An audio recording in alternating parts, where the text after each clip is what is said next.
Hey, Falcon fans, I'm Thomas Mott. Welcome into Atlanta Falcons Today on a Monday where I just want to forget. I want to forget everything that happened yesterday because 43-3 was absolutely horrific. I mean, the game was over long before it started. It was not even close, and we have a lot to break down in terms of the Falcons' actual loss to the Dallas Cowboys, where you just kind of, again, you just want to forget this sort of thing. I want to basically play Men in Black right now whenever, Will Smith has the little neuralizer thing, and whenever the average people see an alien, he's got to, zap their brains and make them forget about it. That's what I need after watching the Falcon game. It was I do not want to have to actually remember watching this game and wasting my time doing it because it was not even close. And listen, Dallas is a good football team. We went back last week. You talk about the Denver Bronco game. You said, oh, Denver, they jumped all over Dallas. Maybe Dallas isn't that great. Very clearly, that was a fluke. Very clearly, Denver got lucky because they lost to Philadelphia yesterday. Denver just kind of, got the jump on Dallas. Any team can win any given week. Dallas was upset, and the revenge game was very clear in terms of the Atlanta Falcons coming into town. It just shouldn't have been that big of a loss, right? Losing to Dallas by 10 is one thing. Losing to Dallas by 40 points is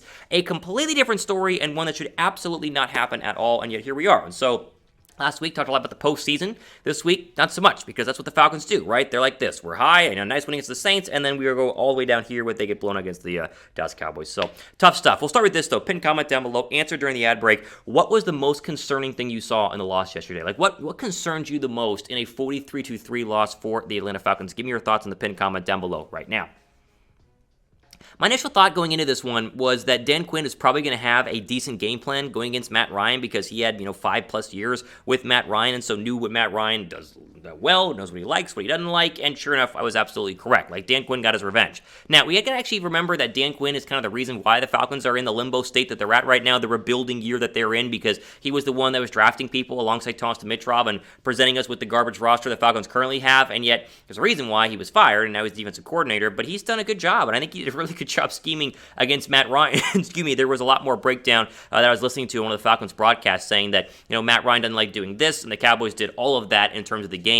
I know that the numbers are a little bit skewed there because Ryan was pulled once it got ugly, which obviously was the right call to do, but you at least got to give credit where credit is due that Dan Quinn got his revenge and, kind of had it coming for the Atlanta Falcons. Now, it helps that Dan Quinn has a good defense and that Matt Ryan has, no weapons and a bad offensive line and no running game. These are kind of apples and oranges comparison sort of thing here, but he definitely coached them up well and was a big reason why, really, besides those first two opening drives, Matt Ryan was never comfortable and never really had a chance in this game from an offensive perspective. Make sure you guys are subscribed to the channels we keep going on here on this reaction video on a Monday. We'll get more into the Falcons and my breakdown in just 1 second. But if you are not a subscriber, we highly encourage you guys to go down below and hit that red subscribe button. It helps us out, helps us grow as we're trying to get to 4,000 subs here on the channel. And so if you guys enjoy what we do here, go down below and hit that red subscribe button. We would greatly appreciate it. Next reaction here. The Falcons desperately need Calvin Ridley back. And I know that Calvin Ridley is going through all sorts of, things right now with his personal life, and I respect that, and I hope he, takes as much time as he needs, but it's very, very clear that the Falcons essentially have no wide receivers out there. Kyle Pitts is their leading receiver. He only had 4 targets for 60 yards last week, or on Sunday. Not going to cut it, right? And behind him, Zacchaeus had 2 catches. Wayne Gallman had 1 catch. Patterson had 2 catches. They just do not have the firepower offensively in terms of on the outside when Calvin Ridley is out of the lineup. And I think at minimum, even if Ridley, who's having kind of an off year, was in the lineup, he would at least help out Kyle Pitts. Because right now, if you're a defensive coordinator, if you're Dan Quinn, what is the one person you're trying to stop? You're trying to slow down Cordell Patterson for sure, but you don't want Kyle Pitts to beat you. Because Kyle Pitts across the middle, if you don't figure that out, he's going to torch you game in and game out. You saw that in the Saints game, so that in the Jets game. Teams are now doubling Kyle Pitts, and they're daring the rest of these receivers to, win one-on-one coverage, and Alameda Zacchaeus is completely unable to. Russell Gage has had an absolutely terrible off-down year right now.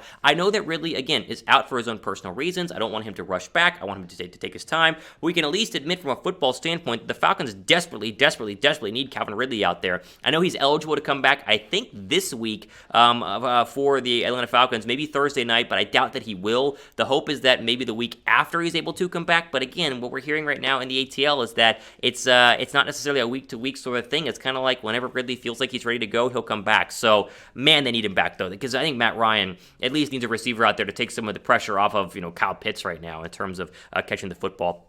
on the outside. Drop a like if you guys agree. Like the Falcons desperately need Calvin Ridley back. I mean, so badly. Give this video a thumbs up right now, and hopefully Ridley's going to be able to come back sooner rather than later as he continues to battle the mental health issues he talked about a couple of weeks ago. All right, third question here, or third reaction. Do I even have to mention the defense? Like the defense played terrible. Like, what do you want me to do? Am I supposed to sit here and give you a 10-minute soliloquy on how terrible the Falcon defense is? No, but I think one thing we can all agree on is the defense can't beat good quarterbacks. Like, they're pretty decent against bad quarterbacks. They've had some successful games, but good quarterbacks, not even close, right? Like, they beat the Giants, bad football team, bad quarterback. We beat the Jets, bad football team, bad quarterback. Beat the Dolphins, bad football team, bad quarterback. And beat the Saints, good football team, bad quarterback, right? And then their losses are Philadelphia, and that was a week one, maybe a fluke. We don't know how good Philadelphia is yet, although they're trending upward. They lost to the Bucs, obviously. The Heineke loss was, on both sides of the football, not exactly blaming the defense there. They lose to the Panthers, you can't really excuse that one. And then the Cowboys. So anytime they played a good quarterback, and that's really 3 times so far this year, they've gotten absolutely smoked. Whenever they played bad quarterbacks, they've at least been in the football games, aka Washington and the Panthers whenever they lost, and then of course the 4 wins against the Giants, Jets, Dolphins, and Saints. So it's just kind of I'm just going to beat a dead horse here if I keep complaining to you about the defense. They have to get no pressure. The linebackers are very mediocre. The secondary is getting absolutely torched. Like, this is just what we get. It's what we get with an average to way below average defense, and the only way to fix this is going to be to sign the right players in the offseason and draft the right players in the NFL draft. And as it currently looks like, this is going to be kind of a recurring theme here as Atlanta goes forward. When they play bad teams, you have a chance. When you play good quarterbacks, the odds of actually being able to slow down, the Tom Brady's of the world seem to be not a likely scenario going forward.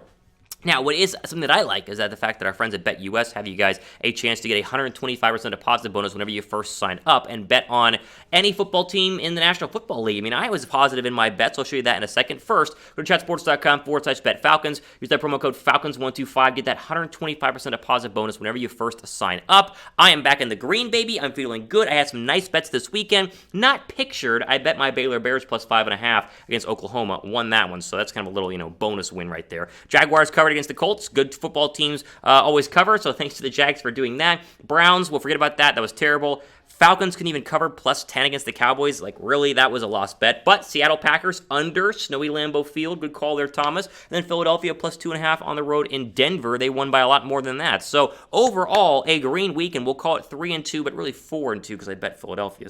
I bet Baylor. I bet Philadelphia too, but Baylor as well. So in the green, if you guys want to jump in on the sports betting world, chatsports.com/betfalcons. That promo code again is Falcons125. Okay, next question here and reaction. I think this is important to know. I think maybe Wayne Gallman is the best running back on this roster. You kind of saw him back into the lineup in the second half of the game on Sunday, and I know that it was the second half of the game, but he still was a leading rusher by a long shot on Sunday for the Atlanta Falcons. 55 yards total. Patterson had a couple of carries for 25. Mike Davis is useless. I mean, literally, besides pass protection, he is just not a good running back at all. You throw in the fullback, Keith Smith, doesn't really matter, 5 yards. But I think that overall, we know the Falcons are bad rushing the football, but it seems like right now, your best option in terms of actually getting yards is Wayne Gallman. And so I think going forward, especially into Thursday night against a very good secondary and a very good overall Patriot defense, you got to establish the run somehow. Gallman needs to get a lot more carries, and I think he should probably be the starter. It should be him and Patterson getting the bulk of the carries, with Mike Davis simply just being there in pass protection. All right, final thought here from our Week 10 takeaway versus the Cowboys.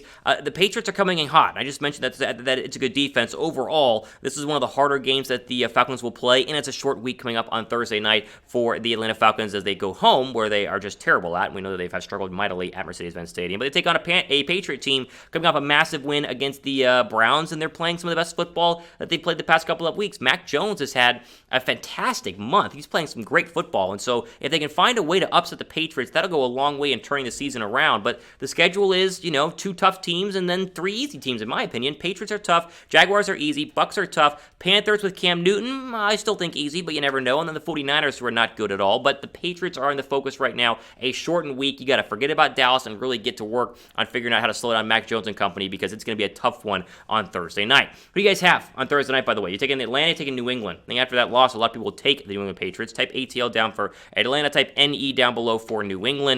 Mac Jones is playing good football right now. He's looking like the best quarterback in the draft at this point, even though it's still early. But, geez, it's going to be a tough Thursday night matchup. All right. I don't know. We'll see. Give me your thoughts down below. Quickly, the playoff picture. Yes, you fell out of the 7th seed because the Vikings won and the Panthers won, but the Saints losing, that definitely helps. And then, of course, the Eagles winning doesn't help either. But right now, you need to be rooting against Cam Newton and the Patriots, rooting against the Vikings, rooting against the Eagles, rooting against the Saints. Those are kind of the 4 teams right now in the mix for the 7th seed alongside the Atlanta Falcons. So they're not dead yet, even though I'm not just going to, I'm not going to sit here and say that they're very much alive. But a win on Thursday will go a long way to kind of getting them back to 500 and keeping them alive right now for a possible playoff berth.